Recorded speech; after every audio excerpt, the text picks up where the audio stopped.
పాఠశాలలకు వేసవి సెలవులైతే పూర్తయ్యాయి కానీ తిరుమలలో భక్తుల రద్దీ మాత్రం ఇంకా కొనసాగుతూనే ఉంది. కిందటి వారంలో బుధవారం నుంచే వైకుంఠం క్యూ కాంప్లెక్స్ మొత్తం భక్తులతో నిండిపోయింది. ఇక వారాంతంలో అయితే మరింత రద్దీ పెరిగి క్యూ లైన్లు వైకుంఠం క్యూ కాంప్లెక్స్ బయట శిలాతోరణం వరకు విస్తరించాయి. ఇక సోమవారం కూడా అదే రద్దీ కొనసాగడం విశేషం. అన్ని కంపార్ట్మెంట్లు భక్తులతో నిండిపోవడమే కాదు, వైకుంఠం క్యూ కాంప్లెక్స్ బయట 2 కిలోమీటర్ల మేరకు క్యూ లైన్లు కొనసాగాయి.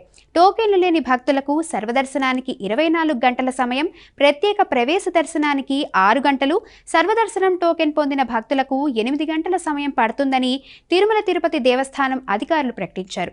క్యూ లైన్లలో ఉన్న భక్తులకు ఇబ్బంది లేకుండా ఏర్పాట్లు చేస్తున్నట్లు తెలిపారు. ఇలా ఉండగా ఆన్లైన్ టికెట్ల కేటాయింపు ఒక విధంగా భక్తులకు మంచి సౌకర్యంగా ఉంటుంది. దాదాపు 2.5 నెలల ముందుగానే ఆన్లైన్ టికెట్లు కేటాయిస్తోంది టీటీడీ. సెప్టెంబర్ నెల కోటా విడుదలకు రంగం సిద్ధమైంది. ఈ నెల 18న ఉదయం 10 గంటలకు ఆన్లైన్లో సెప్టెంబర్ నెలకు సంబంధించి శ్రీవారి ఆర్జిత సేవా టికెట్లు విడుదల చేయనున్నారు.